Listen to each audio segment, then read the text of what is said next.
What's up, guys? The Comics Kid 2099 here, and the pilot episode for Gotham came out yesterday evening, and as a celebration of Gotham and Batman, I am going to be doing Batman-related things in my reviews all week. Definitely, of course, today and tomorrow and Thursday, and maybe Friday, maybe not. I'm still a little on the fence about that. So I already filmed Wednesday's video earlier today, and now here I am filming today's video, and basically, I liked this episode, the pilot episode of Gotham. I liked it. I thought it was probably, right off the top of my head, one of the best superhero, if we can call this show a superhero show. This was one of the best superhero first episodes. I know that there haven't been a lot, but I thought it was better than the first episode of Agents of S.H.I.E.L.D., which I did watch. I thought it was better than the first episode of Arrow. I thought it was better than the first episode of Smallville, which, again, that was like 12 years ago, so we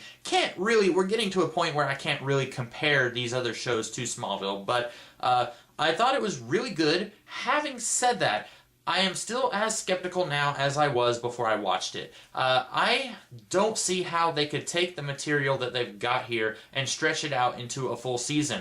Especially, I don't see how they could stretch it out into an ongoing series. I really am curious where they're going to take this angle. By the way, I should say spoilers abound in this review because I am going to be spoiling stuff.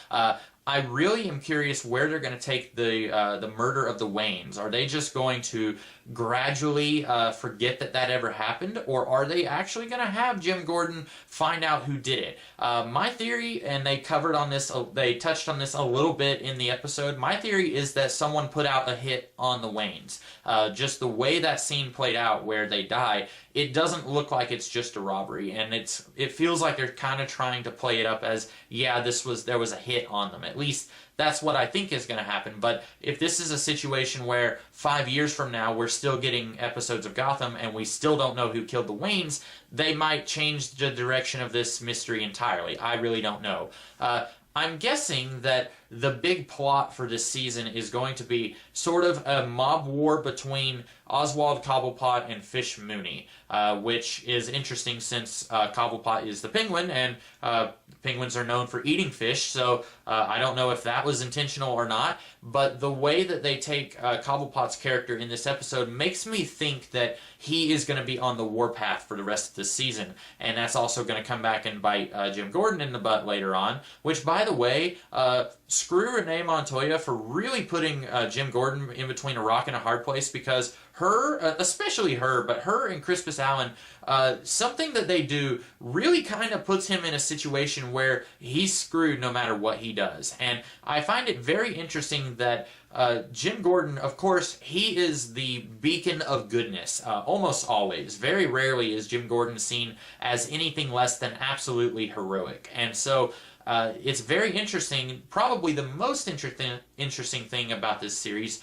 is going to be seeing Jim Gordon try to hold on to that innate goodness while also continuing to operate in this series. And like I said, the people behind the Special Crimes Unit, Renee Montoya and Crispus Allen, who, by the way, I had no idea they were even going to be in this series, because all the promo material for this show was throwing all of the villains all over the place. We were seeing Edward Nygma, Poison Ivy, we were seeing all of those guys, but we weren't seeing Crispus Allen or Renee Montoya, so I was really excited to see them. But anyway, those guys kind of put Jim Gordon into a place where he has to do some morally gray stuff, and the way that he kind of tries to get around that is interesting, and I'm really glad that he didn't take the road that everyone else is kind of expecting him to take, but at the same time, him taking the higher ground, morally speaking, is going to come back and bite him in the butt later on, just based on his choice that he makes. And it's a situation where I feel bad for the guy, because he wants to do good, he wants to make the city better, he wants to clean up the police force from within, but he doesn't really have a lot of room to work. And of course, that's classic Jim Gordon from Batman Year One, and I'm gonna be really excited to see this play out in an ongoing fashion, because the thing about this story traditionally is that, like, in Batman Year One, we see him do this over the span of 4 issues, and nowadays you can just pick up Batman Year One and read it in an afternoon. And then the next Batman story that you're probably going to read is going to be something that very few people have heard of, or The Long Halloween, which takes place a full year later, and that story isn't really about Jim Gordon cleaning up the police department from within. That's really more about the transition period from the organized crime to the costume supervillains. So it's going to be really interesting to actually see that story and not just gloss over it and move over to the costume supervillains right away. And I'm trying to think if there's anything else I didn't like. How about all the Easter eggs?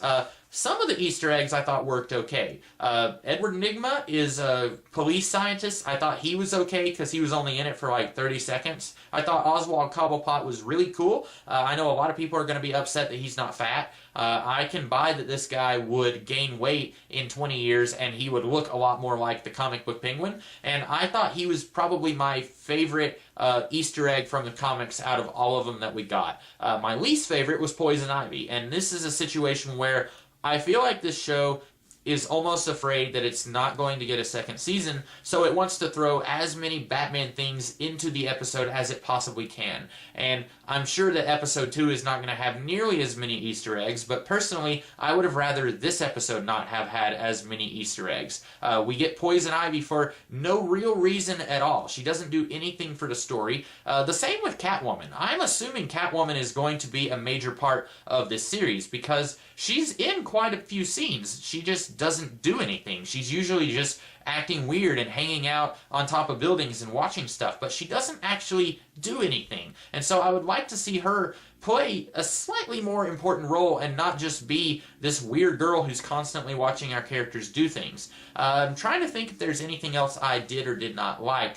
I can't really think of anything else. Like I said, I really enjoyed this. This is, off the top of my head, one of the best superhero pilot episodes that I've ever seen, but I am very curious if it's going to last. I really am afraid that they are going to run out of things to do, and they're going to kind of be flailing, trying to find something to do. They're either going to just be doing a whole bunch of things that have nothing to do with Batman for 5 seasons or whatever, or they're going to move so quickly into Batman territory and Bruce Wayne is going to be like 14 that they're going to kind of be in between a rock and a hard place. What do? We're already moving forward into, I'm throwing a theory out there right now, we're already moving forward into Oswald Cobblepot taking over the Gotham underworld, and Bruce Wayne is still just 14. He's 13. The actor is 13 as of now, but by the end of the season, he'll be 14.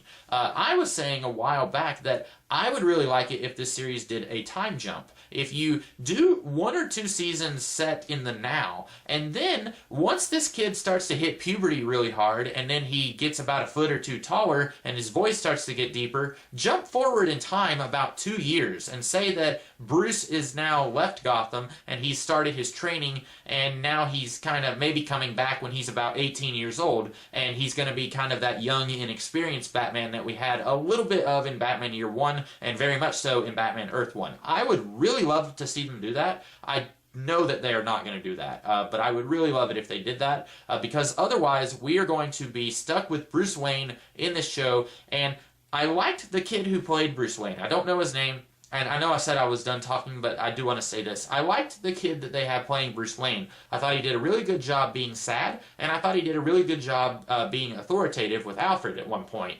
Having said that, he has no business being in this show after this episode. He doesn't have anything to do other than sit there and be an orphan. He doesn't have a purpose in the story, and based on the Next Week on Gotham clip that we got at the end of this episode, it looks like his purpose is going to be receiving nuggets of wisdom from Jim Gordon, which is going to be all of these things that Jim Gordon tells him, like fear is very useful and stuff like that. All of that is going to be very handy in him becoming Batman. And if they did something like that once a season, like Jim Gordon tells him something and it's something that's going to help him become Batman, once a season would be fine. Twice in 2 episodes is going to get old very quickly, and I'm really afraid that even though Bruce is only going to be in this about 5 minutes per episode, it's looking like, I really don't want him to just the only thing that he's doing is he's trying to figure out how to become Batman, and Jim Gordon is constantly giving him this advice, and he doesn't even know that he's basically building a superhero right here before his eyes. I really don't want that to be this kid's only purpose in the show. I'm afraid that that is going to be his only purpose, unless they do a time jump and they send him off to train with Richard Dragon or Bronze Tiger or Lady Shiva. I would so love to see them do that. I know this show is called Gotham, but I would really love to see Bruce Wayne at least, maybe just for one season, just be taken out of the show and we see him training for about 5 minutes in every episode. I think that would be really killer, and that would really solve my big problem with the character of Bruce Wayne in this show. That's all I have to say. That really is all I have to say this time. I really enjoyed it. I can't wait to watch more. I'm really afraid that the show is going to go downhill, though. I really want this show to last a little while. I want to see how they handle the elements of Batman while still retaining their prequelness, but I'm really not sure if they're going to do that, or if after this episode it's really going to settle into a non-mythos episodes for like 19 episodes. You know, you go back and watch Smallville, the first episode is really heavy on a lot of the mythology, and then for 18 episodes of that season, you get almost no mythology at all, and then a really wham episode for the season finale. And I'm kind of afraid that this show is going to do that, where we're going to get a whole bunch of episodes that don't have anything to do with the murder of the Waynes, and don't really have anything to do with Jim Gordon's mission to clean up the police department, and they're just going to be kind of standalone episodic episodes, which, if that's what you start your series as, that's fine, but this series is starting as kind of an arc-heavy thing, it looks like, so I would personally rather them not go in that direction. But anyway, I am looking forward to it now, and 3 days ago, I wasn't. So that says what that says about this episode. I'm much more anxious about where this series is going now than I was a few days ago. So that's all I have to say. Let me know what you guys thought of the pilot episode in the comments below, and be sure to come back throughout the rest of this week to see me talk about some other Batman-related things. In the meantime, I will see you guys next time. Have a great rest of the day.